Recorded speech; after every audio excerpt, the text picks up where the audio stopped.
தொகுதி மறுவரை தொடர்பாக இன்றைய தினம் தமிழ்நாடு அரசால் அனைத்து கட்சி நாடாளுமன்ற உறுப்பினர்கள் கூட்டம் சென்னையிலே நடைபெற்றிருக்கிறது. இந்த கூட்டத்தில் அதிமுக, திமுக உள்ளிட்ட பிரதானமான கட்சிகள் கலந்து கொள்ளாதது மிகுந்த வருத்தமான ஒரு நிகழ்வு. ஏனென்று சொன்னால், தமிழ்நாட்டினுடைய பிரதிநிதித்துவ விகிதம் குறையும் என்ற நிலையில்தான் இத்தகைய கூட்டத்துக்கு ஏற்பாடு செய்யப்பட்டது. இந்த தொகுதி மறுவரை தொடர்பாக ஒரு சிறப்பு பாராளுமன்ற கூட்டத்தொடரை நடத்துவது என்று மத்திய அரசின் சார்பில் அதற்கான தயாரிப்புகள் நடைபெற்று வருவதாக செய்திகள் தெரிவிக்கிறது. வரக்கூடிய 17, 18, 19 ஆகிய 3 நாட்கள் இந்த மசோதாவை விவாதிப்பதற்கென்றே கூட்டத்தொடரை நடத்துவதென்று அவர்கள் தீர்மானித்திருக்கிறார்கள். இத்தகைய சூழ்நிலையில்தான் தமிழ்நாடு அரசின் சார்பில் பாராளுமன்ற உறுப்பினருடைய கூட்டத்திற்கு அழைப்பு என்பது விடுக்கப்பட்டது. ஆனால் திமுக இதில் கலந்து கொள்ளவில்லை என்பதை அவர்கள் அறிவித்திருக்கிறார்கள். அதற்கு அவர்கள் சொல்லியிருக்கிற காரணம் என்பது, காவிரி, மேகதாட்டு உள்ளிட்ட முக்கியமான பிரச்சனைகள் மீது அனைத்து கட்சி கூட்டத்தை நடத்த வேண்டும் என்று நாங்கள் தொடர்ந்து வற்புறுத்தி வருகிறோம். ஆனால் அதற்கான கூட்டத்தை நடத்தாமல் தொகுதி மறுவரை சம்பந்தமாக இத்தகைய கூட்டத்தை தமிழ்நாடு அரசாங்கம் நடத்துவது ஏற்புடையதல்ல. அதில் எங்களுடைய நிலைப்பாடு ஏற்கனவே தெளிவானது என்கிற முறையில் திமுகவின் சார்பில் ஏற்கனவே தெரிவிக்கப்பட்டிருக்கிறது. காவிரி, மேகதாட்டு பிரச்சனை என்பது மிக முக்கியமானதுதான். அதில் யாருக்கும் எந்த விதமான மாற்று கருத்து கிடையாது. மார்க்சிஸ்ட் கம்யூனிஸ்ட் கட்சி உட்பட இந்த காவிரி, மேகதாட்டு அணை சம்பந்தமான பிரச்சனையில் அனைத்து கட்சி கூட்டத்தை நடத்த வேண்டும் என்று நாங்கள் தொடர்ச்சியாக வற்புறுத்தி வருகிறோம். திராவிட முன்னேற்ற கழகம், அனைத்து இந்திய அண்ணா திராவிட முன்னேற்ற கழகம் உட்பட பல கட்சிகளும் இந்த கோரிக்கையை நாங்கள் வற்புறுத்தி வருகிறோம். ஆனால் அதற்கு இடையில் பாராளுமன்ற தொகுதி மறுவரை என்கிற முறையில் பாராளுமன்ற தொகுதியுடைய எண்ணிக்கையை உயர்த்துவது என்கிற பாரதிய ஜனதா கட்சியினுடைய அந்த நோக்கத்தை நிறைவேற்றுகிற விதமாக ஒரு முயற்சி நடைபெறுகிற போது அதன் விளைவாக தமிழ்நாட்டுக்குரிய பிரதிநிதித்துவ விகிதம் குறையும் என்ற நிலையில்தான் ஏற்கனவே திராவிட முன்னேற்ற கழகம் ஆட்சி பொறுப்பில் இருந்த காலத்தில் ஒரு அனைத்து கட்சி கூட்டம் நடத்தப்பட்டு 71ஆம் ஆண்டு மக்கள் தொகை அடிப்படையில் தான் ஏற்கனவே நமக்கு 39 தொகுதி என்பது தீர்மானிக்கப்பட்டிருக்கிறது. ஆகவே அந்த நிலை தொடர வேண்டும் என்று ஏற்கனவே தீர்மானம் என்பது நிறைவேற்றப்பட்டிருக்கிறது. ஆனால் இப்போது ஒரு புதிய அரசு வந்திருக்கிறது. மீண்டும் அவர்கள் ஒரு புதிய முயற்சியில் ஈடுபடுகிற போது அது சம்பந்தமாக தமிழ்நாட்டில் ஒரு ஒத்த கருத்தை உருவாக்க வேண்டும் என்கிற நோக்கத்தோடு கூட்டப்பட்ட கூட்டம் இது. அதில் திராவிட முன்னேற்ற கழகம் கலந்து கொண்டிருந்தால் சிறப்பாக இருந்திருக்கும். இப்ப நடைபெற்று முடிந்த பட்ஜெட்ல விவசாயிகள் உட்பட மற்றபடி அதே போன்று இளைஞர்களுக்கு வேலை வாய்ப்பு, அதே மாதிரி காலி பணிகள் நிரப்புறது, இதற்கான எந்த ஒரு முக்கியத்துவமும் இல்லை அப்படின்னு தொடர்ந்து விவசாயிகள் இந்த பயிர்க்கடன் தள்ளுபடி, இன்னொன்று விவசாயிகளுக்கு இருக்கு டோட்டலா யாருமே இந்த விவசாய பட்ஜெட் இந்த பட்ஜெட்ல ஏமாற்றம் அடைந்ததா சொல்றாங்க. அவங்களுடைய கருத்துக்கும் உங்களுடைய கருத்துக்கும் என்ன? அதாவது எந்த ஒரு பட்ஜெட்டாக இருந்தாலும் ஒரு முழு திருப்தி, முழு மனநிறைவு என்பது இருப்பதற்கு வாய்ப்பே கிடையாது. ஏன்னா மக்களுக்கு அல்லது விவசாயிகளுக்கு அவ்வளவு பிரச்சனைகள் என்பது இருக்கிறது. இரண்டாவது, தமிழக வெற்றி கழகத்தினுடைய முதல் நிதிநிலை அறிக்கை இப்போதுதான் தாக்கல் செய்யப்பட்டிருக்கிறது. அவர்கள் கொடுத்திருக்கிற தேர்தல் வாக்குறுதிகளை நிறைவேற்ற வேண்டும் என்பதைத்தான் மார்க்சிஸ்ட் கம்யூனிஸ்ட் கட்சி உட்பட நாங்களும் வற்புறுத்தியிருக்கிறோம். குறிப்பாக தமிழ்நாடு முழுவதும் இருக்கக்கூடிய மகளிர் எதிர்பார்த்த முக்கியமான வாக்குறுதி என்பது அந்த மகளிர் உரிமை தொகை 1000 என்பது 2500 உயர்த்தப்படும் என்பது அவர்களுடைய மிக முக்கியமான தேர்தல் வாக்குறுதி. அது நிறைவேற்றப்படவில்லை என்கிற மிகப்பெரிய வருத்தம் மகளிர்களுக்கு இருக்கிறது. அதே மாதிரி வேலையின்மை என்பது ஒரு பெரிய பிரச்சனையாக நாடு முழுவதும் இருக்கிறது, தமிழ்நாட்டிலும் இருக்கிறது. வேலையில்லா கால நிவாரணம் 4000 வழங்கப்படும் என்பது தவேகாவுடைய மிக முக்கியமான வாக்குறுதி. அது சம்பந்தமான எந்த விதமான அறிவிப்பும் இதில் இல்லை. அதே நேரத்தில் புதிய வேலை வாய்ப்புகளை உருவாக்குவதற்கான புதிய தொழிற்சாலைகள் அல்லது அரசு துறையிலே பொதுத்துறை நிறுவனங்களில் உள்ள காலி பணியிடங்களை நிரப்புவது போன்ற வேலை வாய்ப்பை உருவாக்குவதற்கான எந்த அறிவிப்பும் இல்லாததெல்லாம் நிச்சயமாக இளைஞர்கள் மத்தியிலே மிகப்பெரிய ஏமாற்றத்தை ஏற்படுத்தி இருக்கிறது என்பதுதான். ஆகவே அவர் பட்ஜெட் விவாதத்துக்கு நிறைவிலே முதலமைச்சர் பேசுகிற போது என்ன சொல்றாருன்னு பார்க்கலாம்.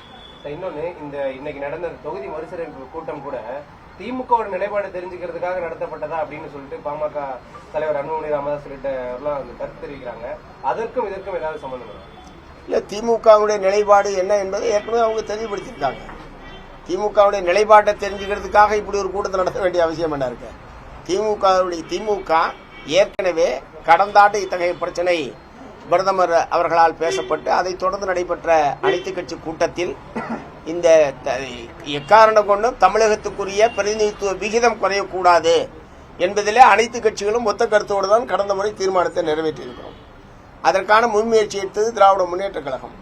ஆகவே அதிலிருந்து அவர்கள் மாறுபடுகிறார்கள் என்பதற்கான எந்த விதமான அறிகுறிகளுமே கிடையாது. இப்ப இந்த கூட்டத்தில் ஏன் கலந்து கொள்ளவில்லை என்பதற்கும் எங்களுடைய நிலைப்பாட்டில் எந்த விதமான மாற்றமும் இல்லை என்பதைத்தான் பாராளுமன்ற குழுவினுடைய தலைவராக இருக்கிற கனிமொழி கருணாநிதி அவர்கள் தெரிவித்திருக்கிறார்கள். அதனால இந்த திமுகவுடைய நிலைப்பாடு என்னன்னு தெரிஞ்சுக்கிறதுக்காக அவ்வளவு பெரிய முயற்சியெல்லாம் எடுக்க வேண்டிய அவசியம் இல்லையே. இன்னொன்னு தமிழகத்துல எப்பவுமே ஒற்றுமையா இந்த மறுசீரமைப்புல அனைத்து கட்சியும் ஒற்றுமையா இருக்கு. கிட்டத்தட்ட 90% கட்சிகள் ஒற்றுமையா இருக்கு. ஆனா வட இந்தியாவில் இருக்க கட்சிகளை ஒற்றுமைப்படுத்தி நாடாளுமன்றத்தில் இதுக்கு எதிராக ஒரு அணி திரட்டாமல் இங்க தொடர்ந்து தமிழ்நாட்டிலேயே ஒற்றுமையா இருக்கு. ஏற்கனவே ஒற்றை கருத்துவர்களே தொடர்ந்து பேசுறதுல ஒரு வித்தியாசம் இருக்குல்ல. யாரு பேசுறா? காங்கிரஸ் அங்க இந்தியா கூட்டணி மூலியமா அனைத்து கட்சிகள் கூட்டம் கூட்டி தொகுதி மறுசீரமைப்புக்கு தமிழகத்துக்கு ஆதரவு தெரிவிச்சா அந்த செயல்பாடு சிறப்பா இருக்கும். ஆனா இங்க தொடர்ந்து எதிர்க்கிறாங்க. அனைத்து 90% கட்சிகள் முழுக்க மறுசீரமைப்பு எதிர்க்கும் போது தொடர்ந்து இங்கேயே இது பண்ணும்போது அது ஏற்கனவே தண்ணி பாஞ்சிட்டு இருக்க நிலத்துக்கு தண்ணி பாயிற மாதிரி தான்.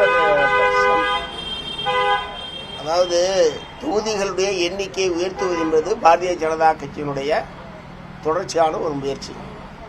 அதற்கு பாராளுமன்றத்தில் 3/2 பங்கு ஆதரவை பெறுவதற்கான முயற்சியில் அவர்கள் தொடர்ச்சியாக ஈடுபட்டிருக்கிறார்கள்.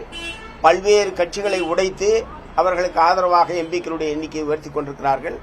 வேறு சில கட்சிகளிலும் இருக்கக்கூடிய எம்பிக்களுடைய ஆதரவை பெறுவதற்கு முயற்சித்திருக்கிறார்கள். அது பூரா இந்த 2 மாத காலத்தில் நடைபெற்றிருக்கிற சம்பவங்கள்.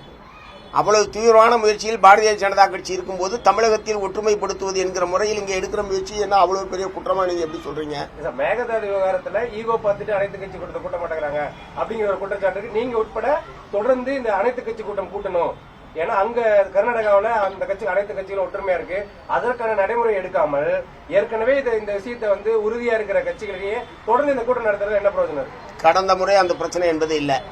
ஏங்க 3/2 பங்கு தங்களுடைய பலத்தை பெருக்கிக் கொள்வதற்கான எல்லா விதமான தந்திரங்களிலும் பிஜேபி ஈடுபட்டிருக்கிறதை பற்றி நாடே விவாதித்துக் கொண்டிருக்கிறது. அத்தகைய புதிய சூழ்நிலையில் தான் தமிழகத்திலே அனைத்து கட்சிகளையும் ஒரு ஒருமித்த கருத்தோடு இதில் நிறுத்த வேண்டும் என்கிறதற்கான நல்ல முயற்சி இது. அதில் குற்றம் காணுவதற்கு எதுவும் இல்லை. காவிரி மேகதாட்டு அணைக்கு அனைத்து கட்சி கூட்டத்தை நடத்தணும்னா நாளைக்கோ மறுநாளும் நடத்தணும். அதுக்கு கூட்டாதனால இது கூட்டக்கூடாதுன்னு சொல்றதுல ஏதாவது அர்த்தம் இருக்கா? சேலம் மாநகராட்சி குடி தனியார் மயம் கொடுத்திருக்காங்க. சேலம் மாநகராட்சி தீர்மானம் ரத்து செஞ்சு தீர்மானம் நிறைவேற்றி கொண்டு போயிருக்கு. ஆனா தமிழக அரசு தனியாருக்கு கொடுத்திருக்காங்க. இதை எப்படி பாக்குறீங்க? நாங்கள் முதலமைச்சரிடத்திலேயே நேரடியாக எங்களுடைய எதிர்ப்பை கடந்த ஜூலை மாதம் 15ஆம் தேதி மாண்புமிகு முதலமைச்சர் அவர்களை எங்கள் கட்சியின் சார்பில் சந்தித்த போது இந்த தனியார் மயம் சுயஸ் கம்பெனிக்கு விடுத்திருக்கிற அந்த ஒப்பந்தத்தை ரத்து செய்ய வேண்டும் என்பதை நேரடியாகவே அவற்றை வற்புறுத்தியிருக்கிறோம். இப்போதும் நான் அந்த கோரிக்கை வற்புறுத்துறேன். அந்த கோரிக்கை ஏற்கனவே கோவை மாநகராட்சியில் சுயஸ் நிறுவனம் ஏற்கனவே தண்ணீர் விநியோகித்துக் கொண்டிருக்கிறது. வேறு பல நாடுகளிலும் இந்த நிறுவனம் தண்ணீர் விநியோகத்தில் ஈடுபட்டு அந்த நாட்டு மக்கள் கடுமையான பாதிப்புக்கு உள்ளாகி மக்களே இந்த கம்பெனியை விரட்டி அடித்திருக்கிறார்கள். தண்ணீர் என்பது மக்களுடைய அத்தியாவசியமான தேவை என்கிற முறையில் அரசாங்கம் தான் அதை விநியோகிக்க வேண்டும். அதற்கான பொறுப்பை அரசு ஏற்றுக்கொள்ள வேண்டுமே தவிர தனியாரை நம்பி தண்ணீருக்காக மக்களை வைக்கக்கூடிய ஒரு நிலைமை என்பது மிக மிக மோசமானது. ஆகவே இந்த சேலம் மாநகராட்சியில் தண்ணீர் விநியோகத்தை சுயஸ் நிறுவனத்துக்கு விட்டிருக்கிற அந்த ஒப்பந்தத்தை முழுமையாக ரத்து செய்ய வேண்டும் என்பதுதான் மார்க்சிஸ்ட் கம்யூனிஸ்ட் கட்சியின் நிலை. அதற்கான தொடர் போராட்டத்தை நாங்கள் நடத்துவோம். முதலமைச்சரிடத்தில் வற்புறுத்திருக்கோம். என்ன செய்யறாங்க பார்க்கலாம். உங்க தலைமையில சேலத்துல போராட்டம் இருக்கும்.